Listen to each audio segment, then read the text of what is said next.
To me about dinking up the line and dinking cross. Things that made sense, a couple nuggets, maybe technique, court positioning, tactical. Throw it at me, Mr. Bang Bang. Finding pace for pressure that allows the ball to fall but not pop up. Yeah, I love that. Good. Less risky. Yeah, less handsy, right? Less work, more pickleball. Definitely that too. Okay. What else? Logan, talk to me. When you're getting pulled wide and cross court, like, don't try and do back to back. Like, Okay. Put it forward. Very good. Anytime you get pulled out of position, if you're losing the battle going cross, keep it in front of you. Keep it in front of you, right? If you're in transition and you're playing D, I was talking to Indy this morning. Indy and I were like playing some half court games, and Indy, it's that younger generation, like off their back foot, like trying to do so much, right? And I'm like, Indy, like see yourself as 36 years old, right? Pickleball for 10 years, okay?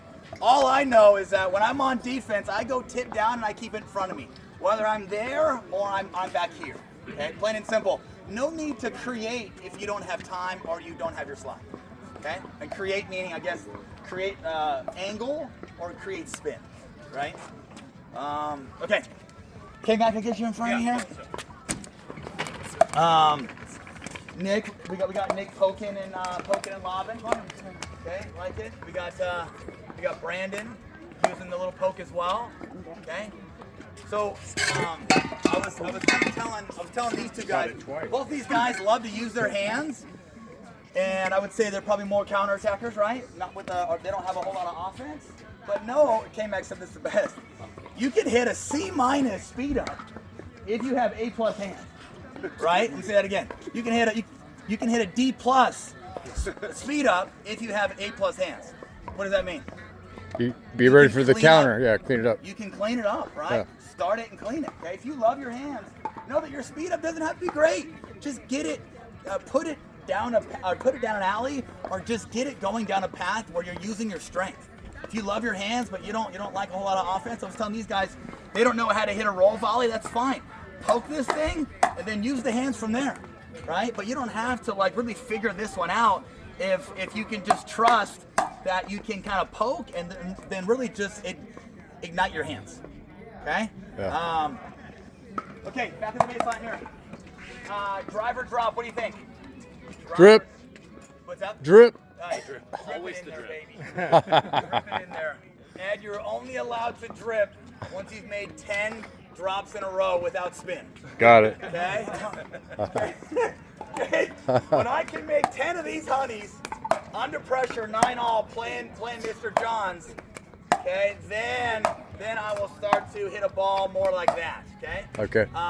Even at the highest level, K-Max heard this plenty of times, and I think there's a handful of players that do this. When like the going gets tough, right? The less going on, the less that can go wrong. Like when it's 8-all in the third, am I thinking about hitting some perfect third? Or am I thinking about just the principle of like, meat and potatoes is making a drop, getting in, getting established, making a high percentage of balls, and just outlasting, or I guess trusting what's been working. But 8-all in the third under pressure, just put balls in play.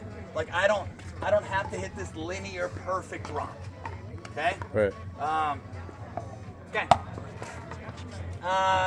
So times on when I drive. If I hit an aggressive serve, if I push my opponent back, if they're late coming in off the return. Let's say Kyle's like in transition, he's late coming in, right? I've just hit a serve. I can hit like a little 60% drive at his feet, right? And maybe look to close from there. Great time to close, right? If I drive, they're late coming in, or if I drive and they're back having a cup of tea and they decide not to come forward, I am looking to drive, gain real estate, and then come forward off of that. Okay? Provided the ball's high enough, though, right? What if it's not in your slide zone? You know, it's too low, below your knees. It's gonna be in a zone where I can drive from. Okay. Yep. Another example would be, shake and bake. Who knows what shake and bake is, or just poaching in general? Okay. Connor, tell me when you'd poach, brother. Huh? Tell me when you would poach.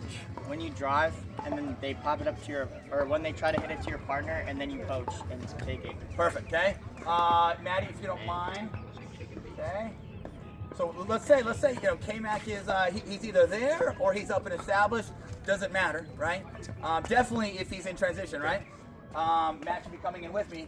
But great time to use the drive and poach combo if you've gotten a shorter return, right? K-Mac, would you suggest that they should be driving and poaching if they're dealing with the third back here? Yeah, not most of the time, no. You want to read the posture of the driver. If they're inside the baseline, they've got their weight going forward, they've got a good drive like Tyson, sometimes you can trust it and look to poach right off of it. Okay. Now, if I drive from back here, should my partner ever disconnect and go? No. So anytime like the return beats us and we're back and we're playing D, there's a rubber band tied to our inside feet, and we're always going to move and shift together. The only time we're going to disconnect is when we've gotten a gain out of the serve, right? We've dictated on the serve, pushed him back. I have a short reply. Matt has a short reply. Matt's going to bang at Kyle. Okay, bang at Kyle. I can look to poach off of that and say, ooh. Okay? So, not going to lie, it is nice to get some freebies like that. When you have to just grind and dink your life away and there's no free points, you can still win matches, right? But like you can play more free at the kitchen line if you can create some ways to shorten points up. That is a great way. The old drive and poach combo, or the old Ricky Bobby. If you're not first, you're last. It's not good then, like just if I know my partner's gonna drive the third automatically, just to go. When they're where? You're saying only when they're way back, but like if he's just, it's a deep return, but I know he's driving. I shouldn't take off. I wouldn't know. Why would you take off? Tell me. Because I know he's gonna drive. Let's say my partner always drives third. Okay, but him. So let's say he drives off his back foot, right? Right. Like, what's the chances of your partner hitting a good drive, like when they're off their back foot, and then you're crashing in? If they get a volley somewhat high enough, now they can just pick on you. Right. Yeah, I mean, it has something to do with core position, but I think even more so what Tyson's referencing, where is their weight? If their weight's going forward, right, they're much more likely to hit a driver that stays down, and now you can maybe poach off of it a little bit more. But Tyson's talking about if they're pushed back, they're on their back foot, they're going backwards, shoulders dipped up, it's probably not a drive that's going to be good enough to be able to poach off of. And if you stay back, as a team, we can always drop the fifth. So we can still drive sometimes when we're there, just to drop the next one. We don't want to poach off of that. Thanks. Just talk to me, yes. Your partner wouldn't want to drive cross because that could go behind you, right? When they attack, they can go behind Honestly, you. there's not. I mean, yeah, driving to Kyle's inside foot makes sense if you're at a skill set that like allows you to find that inside foot. Yeah. But just in general, driving cross and like the visual pressure that I can put on my opponent when I'm up here, Kyle gets looking at things he doesn't have control of, which could force him to do what? Pop up his volley. Right. So what's my job when my partner's driving? Is to get my hiney up, right? Maybe make some noise, get in his vision, and then be a shark in the middle and be looking to poach. Fully committed versus half committed. Some of the best poachers in the world, fully committed, just take off and go. If Kyle can beat me back there, Carol's buying dinner again. Okay, she is. Toughest play in the book. All right? Okay. Thank you, sir. Appreciate that. So I can use the drive drop combo, right? I can drive. Okay, short, drop. Now I'm in. What did we talk about yesterday? Sometimes it's tricky to really like hit a fourth deep enough to hurt the person that just drove or that drove their third. Concede. Right. So I can use my drive to enhance the fifth. Okay. Drive, punch, yes, up. What about this? Let's say you're playing attackers and like you've been dropping and it's tough to come in off the drop, right? Because they're making you feel heavy traffic as you move forward. Let's say you're playing somebody like this. You are dropping. K-Mac's making me feel a ton of pressure, right? I keep popping balls up. If I can't get established and I'm dropping, plan B is what? Drive, short. Now I can drop. This drop from here is much easier than what? Dropping from back there. Right, yeah. Okay.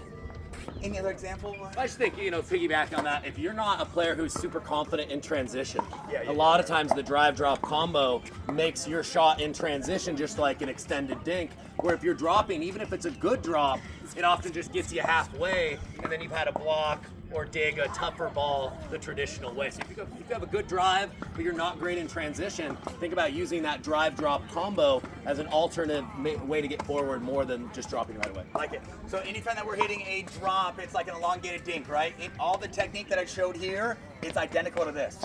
It's all from the same tree here. And now I'm just going to be pushing out into that second bubble. Okay? Guide and steer, right? Guide and steer, letting it come to me. Palm is still.